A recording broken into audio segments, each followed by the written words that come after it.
Welcome to the Ask Ezra Intimacy Coaching Podcast, a peek behind the curtain of some of the most intimate conversations that people have with Ezra as an intimacy coach. Join us for a session already in progress. Welcome, Michelle. Hello, thank you. How are you doing today? Pretty good. How about yourself? I am on fire in the best possible way. I'm just I love feeling it. really excited to do the work today. Me too. Good. It's infectious, maybe. I think so. Awesome. So we had a chance to talk a little bit already, and I'd love to hear about your challenges in exploring the lifestyle in Alberta. And tell me, what does that mean? What does that community look like for you? The lifestyle community here is very broad spectrum. It's not just, couple swingers. It's, there are singles and, the unicorns and the bulls. And it's also very much incorporates like every kink, every flavor, anything and everything pretty much goes, and everybody's very supportive and, basically anything you want to explore, you can find it in the lifestyle here. So it's very inclusive, 100% inclusive of just like everything. Wonderful. Yeah, that happens a lot in places that don't have like a standalone kink community. It tends to be like nurtured by the swinger community. And so like I personally feel a great debt of gratitude for the swinger community for like holding space for kink in a lot of ways. But it's interesting in a place like California, like I'm in Southern California, we have a very strong kink community, and the swinger community is distinctly separate. And so there are some crossover events, but it's mostly not that way. And the biggest distinction, interestingly, is like active consent versus passive consent. Like I feel like the swinger community, it depends on where you're at, right? So I don't want to point any fingers, but I think the swinger community is sort of like passive consent. Like we're here, we're doing the thing, I don't have to ask. And the BDSM community is like more active consent. Like you have to ask for each specific activity, and being present or wearing specific clothing isn't consent. I'm sure it varies, but Yeah, here definitely consent is definitely something that's talked about a lot. And then, doing things, generally you want to ask what kind of consent somebody wants and stuff like that. And we do have more so like there is a BDSM community, but they enjoy these clubs that we go to too. And it's they'll do like demos and teach people that don't necessarily want to be or sure about being in the, the BDSM community or the kink community. It gives people a chance to kind of see, hear, explore, learn things about it. So there is distinct communities, but there is a lot of crossover. And I think it's wonderful because, the more exploring, the better, right? Yeah, absolutely. And I think there's a lot of advantages to like non-exclusive spaces too. Like, people get to learn. I think the kink community can learn a lot from the swingers, and then vice versa. The swingers can learn a lot from the kink community or BDSM community. And when there's totally separate, it's they don't get that chance, right? So I think that's wonderful. How has your exploring been?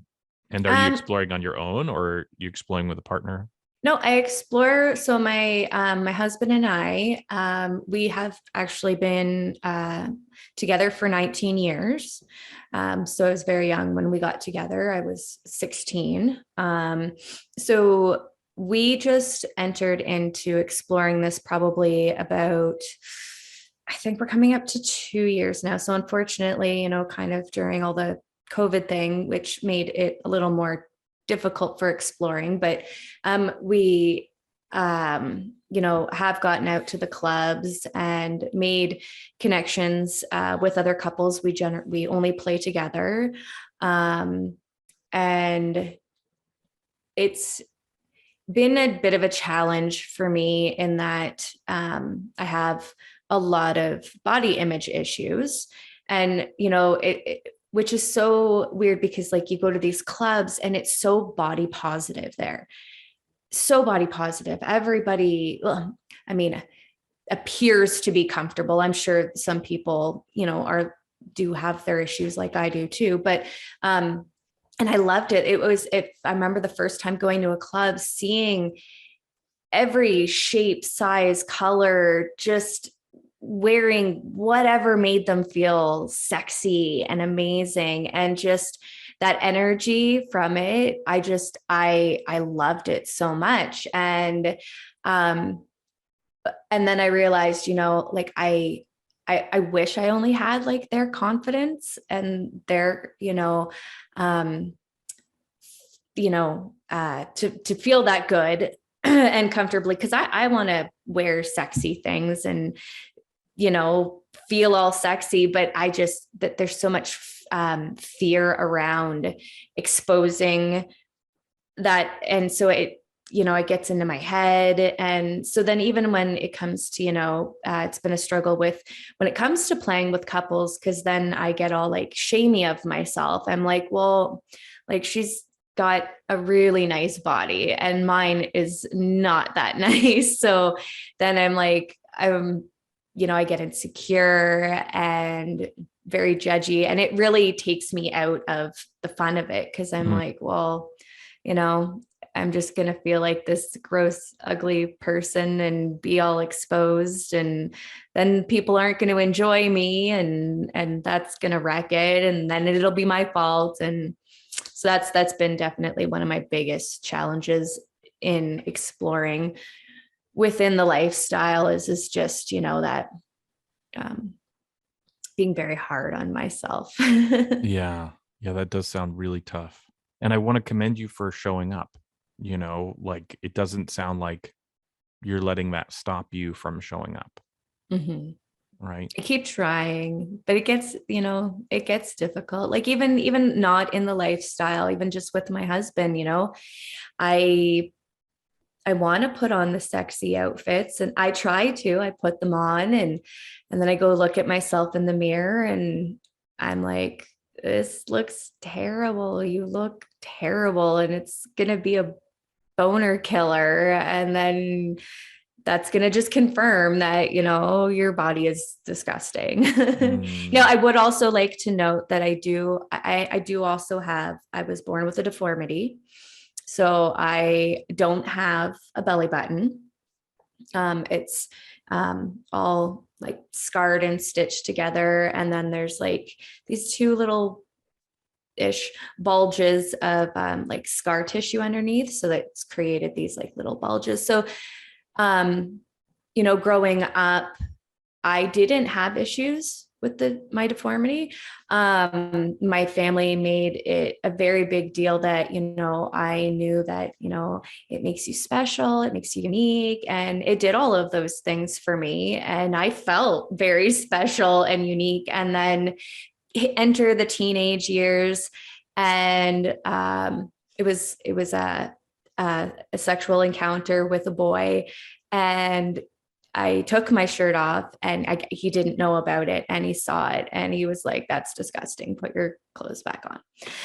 And that's when I entered into like, oh, wait, I'm not special and unique. I am grotesque. So that doesn't help being in the lifestyle either when you're like, oh, you're deformed. Yeah. Well, I mean, I don't like the word deformed. I don't know what other word to use. What would you recommend? Different. Different. Okay. Yeah. Deformed feels like negative, right? Yeah. You I could think, say you're an X-Man. yeah. And your superpower is this bomb ass pussy. Yeah. That Ushy Gushy 9000. Yeah. Yeah, and so that's gonna be a challenge of like reframing, right? And it has been very difficult. That word deformed is just like so stuck in my head, and it's so hard to let go of that. What about unique? I've tried latching on to that one, and there are definitely times where I do feel that way until I'm exposed and then it's deformed. You know what I mean? Like, Yeah, I get it. I get it. I get it. And there's, you know, it can sometimes feel like so challenging to be like coming up on this thing again and again, right? But at the same time, if you know how you're going to be triggered, you can make a plan. Like you can make like a battle plan, right? mm-hmm. So when this thing happens, I'm going to do this, right? Like we'll do all of our thinking now so that when we're in a sexy moment, we don't have to stop and do the thinking, because that's how we get stuck in our head. We're Right. not in our body anymore, right? Mm-hmm. So what could we do? What could be a good response to that feeling of, oh no, I'm deformed and it's ruining people's day or something? Like, well, I don't know, what's the message? First off, yeah, what is the message that comes into your head? Um, First it's usually like, oh geez, like now I have, well, first it's generally like, okay, now I have to tell these people I'm deformed. I know you don't like that word, but that's what the message is in my head, is like, okay, you know, like these people want to play or whatever. And I'm like, okay, now I have to explain my deformity, and I think how are they going to take that? that's a good thought word right there. Now I have to explain my deformity, right? So we need to have a response. So when that word, that phrase, now I have to explain my deformity, comes into my head, I have something else locked and loaded, Mm-hmm. right? You got a bullet in the chamber, right? That's gonna replace that, push it out. So um I don't know what that word is. I can take some stabs. I don't, it's not a word, but it's a phrase, right? Could take some stabs. It would be maybe something like, um, how lucky are these guys? They get to see how unique I am. Right. And it can feel a Mm-hmm. little awkward at first, but it's one of those things. It's like a muscle. The more we use it, the more it Yeah. feels real. Yeah. Right. Yeah. It just doesn't feel like, True. yeah, like it feels not authentic. It's like, for me, it's like that would be like just trying to convince myself. Well, you do need to. I You do need to. know. You've convinced yourself that you are less than okay. That's true. And That that's a is very true. story.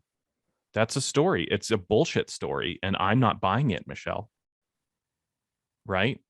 I'm not buying that. What I see is an amazing human being with tremendous self awareness and huge sexual energy and ambition. And like, let's fucking go. Right? Mm-hmm. Like, I see all this power in front of me. And then I see like a blind spot where that power doesn't Yeah. reach. But we just need to like remove the thing that's shading it, and bam, you got that energy that's going to hit it. Right. Yeah. Would you like private intimacy coaching? Perhaps you'd like to be a guest on our show.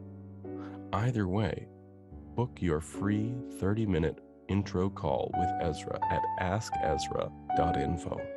So, Michelle, what is the phrase that you could use that is like even the least bit believable right now that could replace that phrase of, oh no, I have to describe my deformity?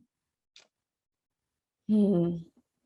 What phrases can make it feel like you're bestowing a gift? Because getting naked in front of somebody is a gift. You're being vulnerable. They want it. You want it. I think what just came up for me is like, kind of like, okay, now I get to tell them my awesome story of survival and how, you know, without it, I would not be here and enjoying this sexual energy with them. I like it, except it's not going to serve us, because that's a paragraph.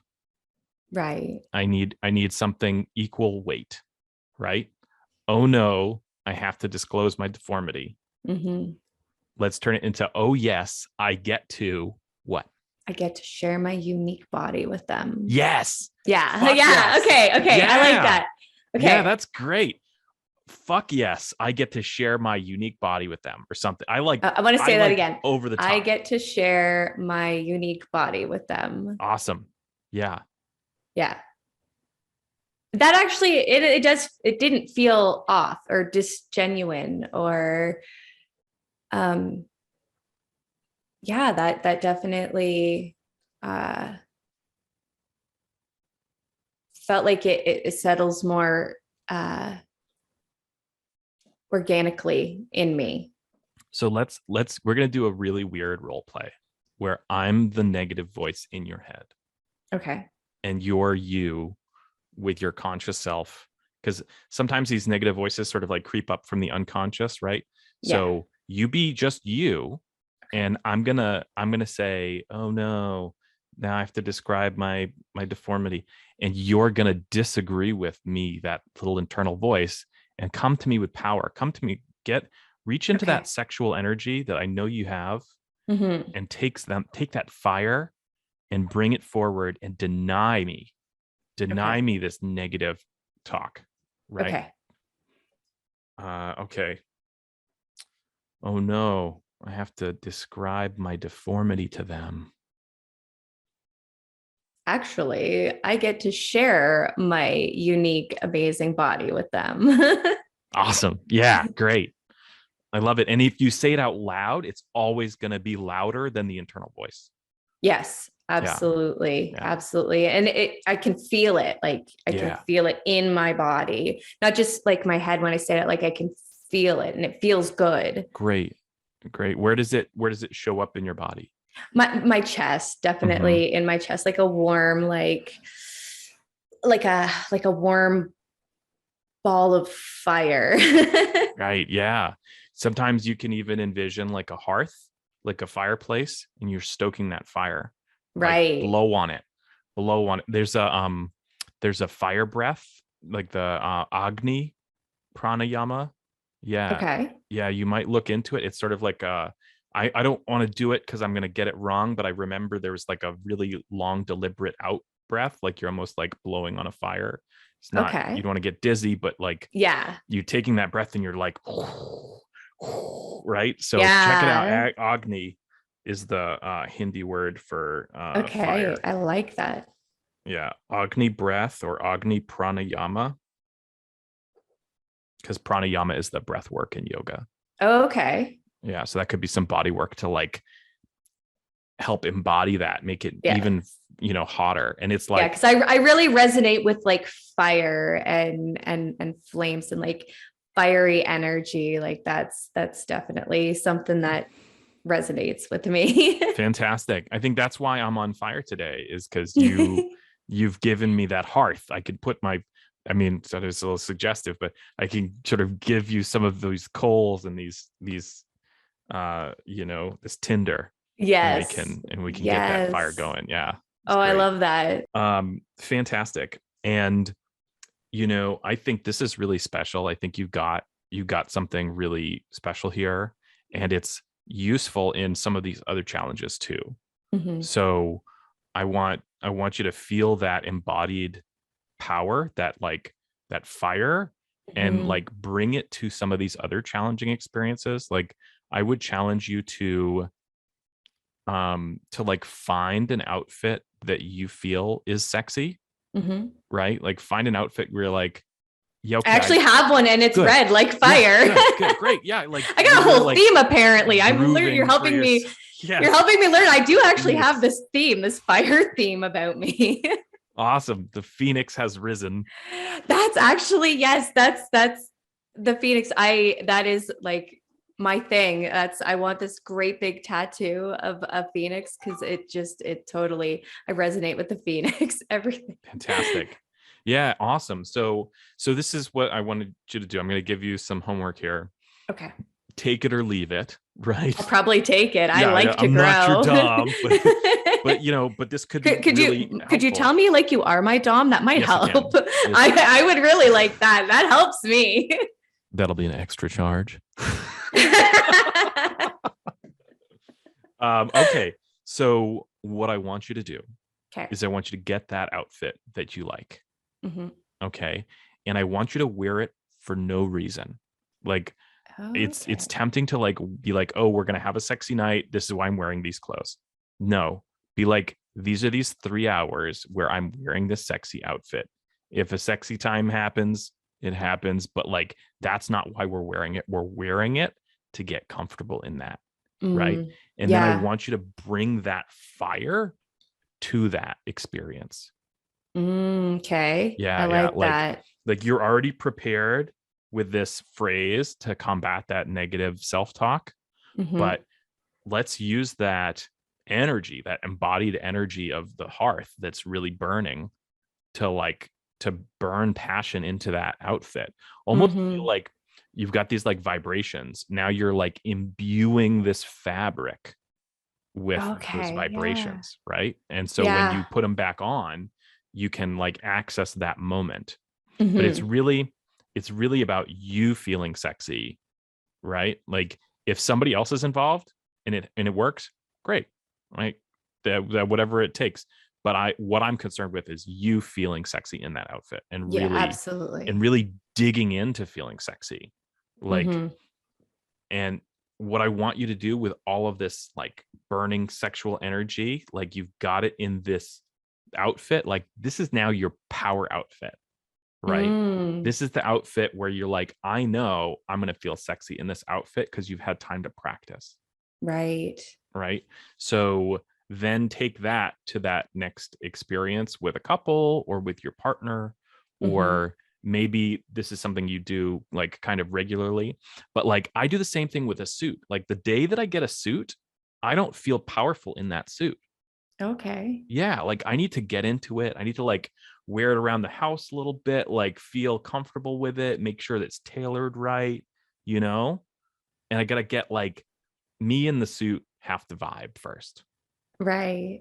right? And then I mean, for me, I like ostentatious dinnerware, right? Okay. Which is not like not everybody wants to rock a velvet blazer with the satin lapel. Which you look incredibly sexy in, I must add. And I knew you were going to like it. And so like cuz I know the vibe of this suit, right? Right. But if I just bought this suit, I got to be like, is this the right moment for that suit? Is it like, you know what I mean? So like the outfit has a vibe, the you in that outfit has a vibe. And so you're exploring that vibe, right? So kind of like trying to kind of grow into the outfit, and whenever I put it on, it will kind of like become part of my confidence, right? Mm-hmm. It will yeah, the power outfit. I like that. That makes so much sense to me, and I've never thought to, you know, put them on and get comfortable in them. It's always like they're away, pull them out, try it on. No, put it back. And, but yeah, allowing myself, I think also like kind of like giving myself that permission to take the time that I need to get comfortable in it. Like I'm really bad for not giving myself permission for things. And I think that that would be an excellent start. I'm not going to let you call yourself bad for anything on my Okay. call. You're not bad. You're learning. Yes. Yeah, Yes. you're learning and you're good for giving yourself space, right? I mean, you were talking about like, you know, giving yourself permission, and for me it was like giving yourself space, right? It's Mm-hmm. like the insight comes in these quiet moments. Mm-hmm. And so like try it on, think about it, take it off, is there's like no moments for quiet. There's no Mm-hmm. moments for like, I kind of really do like this, or I like it like this, or this would be good in this way, or you know what I mean? Like give Mm-hmm. yourself time to really feel it out, and your space, give yourself space, right? Emotional Yeah. space. Yeah. And you know, the other thing is we can use particular items of clothing to embody qualities that we don't think of ourselves as having, Mm-hmm. right? Like, and this is, it's almost like a role play item, Yeah. you know? Yeah. So you could get like, for example, do you identify as like a dom or a sub or switch? Do you know how you With sort of fall in that? with my husband, I'm a sub, and then well, with all men, I'm always a sub. With women, I'm switchy. Sure, sure. So, um, you know, a good exercise might be to envision a a dominant role with that woman, that this imaginary woman, right? You Mhm. could get like a robe, for example, and you're like, this is my robe of power, and I am the phoenix in this robe. And the phoenix has limitless confidence and is very bold and is unashamed. And those can be qualities that you don't like assign to yourself, but Mhm. that's as much of a story as the opposite, right? Yeah. And we can choose what story we're talking right now, you know. So, the same thing you're going to do with that lingerie you already have, you can have a new item of clothing and say, okay, this one is that assertive feminine energy, Mm. this one is that, Like softest. assigning the roles and the energies to the Hmm. particular outfits. I Yeah, love that. I love that. yeah, yeah. And we talked a bit about getting stuck in your head, Mhm. right? So how do you get back into your body? Do you have any strategies already? Um, Mostly it depends on what's happening in the situation. It varies. Most of the time I breathe or will try to touch myself in a way that brings me back into my body. Like if it's in the during a sexual encounter, I will generally like grab the hair on the back of my neck if it's not already being done. And that generally brings me back in. If it's a situation where I'm just talking with people and I'm getting heady, sometimes just like tickling my arm brings me back into my body. Um, that's about all I've learned about myself and Sure. bringing myself back into my body. Yeah. No, that's great stuff. And I would say, like, you can have a bringing yourself back into your body routine that's like specific to a character, Okay. right? So like you can um so let's say we're working on that like dominant sophic energy, right? Maybe putting your hair up is a ritual that sort of reminds you that, okay, now I'm in charge, right? Mm, And that's gonna trigger that hair pull. Like I got mine right here, and yeah. you pull your hair when you put it up, Right. just as a byproduct, right? Yeah. Maybe even focus on like making it tight. And a bonus is that um like dominance and tight and controlled clothing and attire are sort of connected. Okay. So when you put your hair up, you appear more dominant, Mm-hmm. right? So as a bonus, you sort of look the role a little bit more. And then Mm-hmm. also you've got a chance to like bring yourself into that space. Yeah. Yeah, no worries. I love that I love how you said the word like ritual.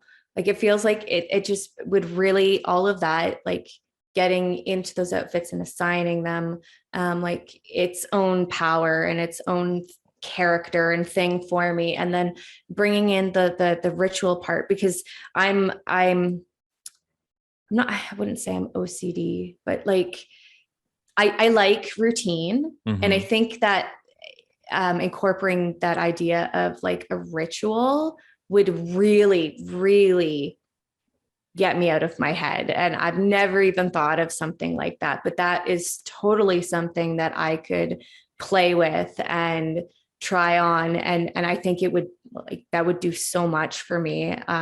The ritual thing. Yeah. I Yeah. love that. I love that piece. That's so insight. Like, yeah, that Yeah. really resonated with me. Well, fantastic. I'm happy. And you've got a touch anchor, like a thing that like brings you back into your body that's touch oriented. And that's great. I Mm-hmm. think, use that, expand upon it, right?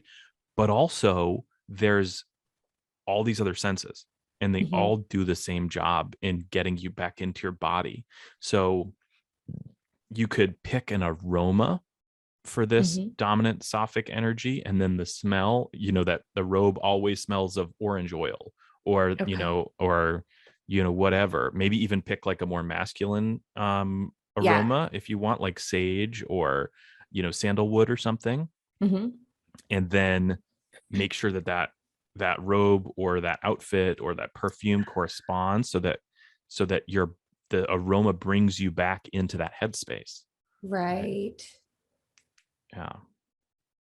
Oh, Could that makes be. me so excited. Like Yeah. I love it. Like I've got in my head like all these ideas of like, particular outfits and now scents and incorporating, a candle, or, giving myself a good spank, or like all these different themes of ideas that I can incorporate into an outfit and really make it my own. And then with a couple and I've got it on, it really will be like, yeah, they get to have the unique me and that energy. Yeah. Well, and you're gonna fucking love this next one. Okay. Okay.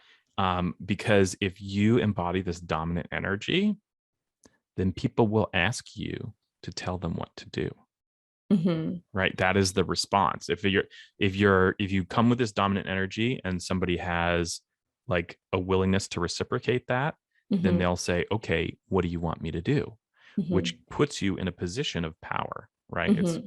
mindful power exchange or consensual power exchange, right? So you're being given power. Mm-hmm. And what do you do with that power? You create an experience which validates you, Right.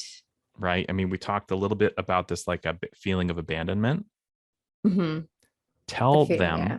to tell you that they are addicted to you, Right. right? That they Oh, are dependent on you. yeah. Like, this is role play, right? We're not Yeah. manipulating people into actually being dependent. We're No. playing a game where they Right. can say, like, I can't live without you. Yeah. Michelle, I don't know what I would do without you. It Right? There you go. It hits you, right? Right in the does. pussy. It does. Like bang bang. Yeah. So Yeah. you can take these phrases or these behaviors that are like really reassuring, and you can put them into an experience where you might need them. Right. Because like even that, like that really does calm my fears around abandonment. And yeah, something as simple as that can totally put me where I need to be and to stay in my body and not get knocked into my head. You know what I Yeah. mean? That's, Yeah. yeah. Well, and I think something that's really valuable, especially if you're not experienced with domination, Mm-hmm. is really being proactive about communicating that that person is not losing agency, that that person is not Right. losing power, Yeah. right? So for me, I also have some experiences with abandonment challenges. And the best thing I can hear from somebody is like, you couldn't get rid of me if you wanted to, right? Doesn't that feel good? Oh my God. Right? But Yes. so I can say to somebody, hey, like, I appreciate that our relationship is not unconditional. I Yeah. appreciate that our relationship is not indefinite, Mm-hmm. right? I don't want to force you into those things. But what I do want is I want to role play something that's like really safe, Mm-hmm. right? Something that I feel like is going to last forever, Mm-hmm. right? I want to role play ownership. I want to Mm-hmm. role play permanence, Mm-hmm. but I want you to know that saying these things I'm asking you to say doesn't in any way undermine your ability to negotiate this relationship or transition if it doesn't make sense, right? You Mm-hmm. still have all of those options, Mm-hmm. right? Full autonomy. Yeah. And Yeah. that may be a message you need to deliver more than once, Mm-hmm. depending on how submissive the person is. Right. Unfortunately, a lot of people who identify as submissive can feel that their opinions or feelings are not valuable, right? Mm-hmm. And so you really need to reinforce that they are. Mm-hmm. And I think what's really exciting for you is to be really in charge of this experience, right? Because if it's he's in charge or the other she is in charge or whatever, then you're sort of at somebody else's whims, right? But if you've got, where your pain points are, where your challenges are, then you can create an experience that's really sensitive to those things. Yeah. That's really Absolutely. mindful of those things. Yeah. Okay, so what I like to say, right? Says, hey, look, I have this tendency to feel abandoned. And I'm not saying this relationship has to last forever, but what I'm going to ask of you is that if you're having a hard time with how our relationship is going, if you're feeling like you want to be out of this relationship, just talk to me and have a conversation with me. I'm not going to freak out or try to, I don't know, try to get you to stay, whatever, right? I'm going to try to be as present as I can and hear you. But it also gives me permission to not imagine that that's happening. Right. Because I had that conversation. I said, hey, can you have this conversation with me if the need arises? And so A, they're not feeling that way that I imagine they are, or B, they are feeling that way, but I've asked them to be sensitive and be mindful of my care instructions, right? And if they can't do that, then they're really not for me anyway. Right. So there's no ambivalence at all at that point. Yeah. And that's not even a scene. That's just being mindful of my own challenges and communicating them. Yeah. Definitely. Yeah. So let's imagine success. Let's just take a moment and fantasize actively, right? Okay. So let's say however long it takes you to sort of really step into that power, you've got it, right? So what are you going to do with it? What's that experience look like? The thing that's coming up for me is a boss bitch, having all that release of my energy out there, and it just being intoxicating for those around me. I don't know. That's what's popping up in my head. So I love it. And I sort of picture you in a room full of people who are like, holy shit. Yeah. Right. Who is that? Who is she? Right. Okay. Somebody bites. What happens? I keep visualizing a woman being very almost I hate to use the term swoon, but we'll go with the term swoon, by my energy and just enthralled by it and just wanting bask in whatever I put out there and just wants to do whatever it is I want her to do. That's amazing. Yeah. I like that. Let's picture a key phrase. Okay. I'll do whatever you want. There's just so much going on in my head. I'm like, oh, right. You Fantastic. are mine. Awesome. Well, yeah, you can keep those. We'll leave those little nugget secrets. But I think that's your anchor for that experience, is that swooning, enthralled woman saying, I'll do whatever you want. And that's your goal. That's your your distant destination. Yes. And so when we're doing this homework and stuff, we're going to take steps in that direction. And that's how we know we're going in the right way, right? That's how we know we're getting there. So begin with the end in mind, right? Yes. Oh, I love all the elements. It makes me feel so excited. Yeah, I'm really excited for you. I want to hear. We have to do this again after go out and hunt. Yeah. Get the phoenix, get some prey, and then we might be actually doing something this weekend, all weekend. It's a hotel takeover. I've been scared about it because of what I just we've been talking about here. But now I'm the timing couldn't be any better because I think is really going to help me in that, the experiences that could potentially come around this weekend. I don't even want to say potentially, no, because I'm a boss bitch. It's going to. I have confidence. Well, and I think, fulfilling your dreams is oftentimes a matter of being flexible about what fulfillment means, right? And I think it's 100% likely that you can take steps in the right direction. Yeah. This weekend, right? I want to make sure that you don't set yourself up for disappointment to be like, I'm going to get there, right? If you get there, fantastic, right? I'm not going to stop you, but also like, I would say it's better to try to discover your pace than to set your pace. If that makes sense. Yeah, it does. Yeah. Yeah. Unless you have a habit of like delay, right? And in that case, then you really kind of do need to set the pace or you'll never get there. Yeah. But at this point, because it feels like this is maybe something that's kind of new, that you want to sort of say, okay, like how fast do I want to go? Right.